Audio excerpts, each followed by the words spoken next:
స్కెచ్లు, ప్లానింగులు, వ్యూహాలు ఏసుట్లా వీరప్పను మించిపోదాం అనుకున్నాడో ఏమో నాటుకోళ్ల ఫారం పెట్టిన ఓ ఓనరు. కానీ ప్లానింగ్లు బెడిసిగొట్టి ఈపుల సర్చి కడుపుల గుద్ది ఎగిరిదాన్ని బొక్క బోర్ల పడేసినాయి.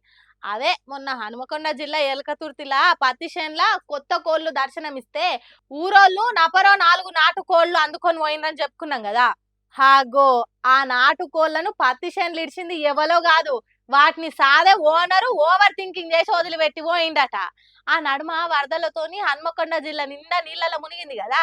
ఆ వరదలకు నాటుకోళ్ల ఫాములులా కొన్ని కోళ్లు కొట్టుకొని పోయినాయట. సగానికి తక్కువ మిగిలే వరకు సతమతమైందట. మరి ఇట్లా జరిగింది, వరదలకు జర సర్కారే సాయం చేసి ఆదుకోవాలని ఎందుకు అనిపించలేదో గాని నాటుకోళ్ల ఫామ్ పేరు మీద చేసిన ఇన్సూరెన్స్ యాదికొచ్చిందట. మెరుపా సొంటి ఆలోచన రాగానే కడమ కోళ్ళని తీసుకుపోయి కాన రాకుండా పత్తి చేనులు ఇడిచిందట. కానీ పోలీసులు పొతం పెట్టినట్టు ఎంక్వైరీ చేస్తారు కదా. సీసీ కెమెరాలు చూసినోళ్ళ సాక్ష్యాలను గుంజితే ఇన్సూరెన్స్ వస్తుందనే ఎగురం బయటపడ్డదట. ఆ ఓనర్ ఎవలో గాని జనంత మంచోడే ఉన్నట్టున్నది.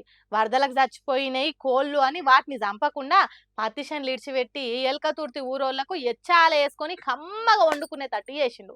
సాదిన కోళ్ళని చంపబుద్ధి కాలేదో లేకుంటే ఎవరో ఒకరు తింటారని మంచి మనసుతో వదిలిపెట్టిండో గాని మందికి మంచి కోడి కూర వండుకునేటట్టు చేసి తను మాత్రం పోలీసులకు దొరికిపోయిండు.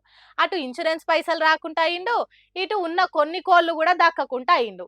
అందుకే అతికే తెలివితోని ఆలోచన చేయొద్దు అనేది.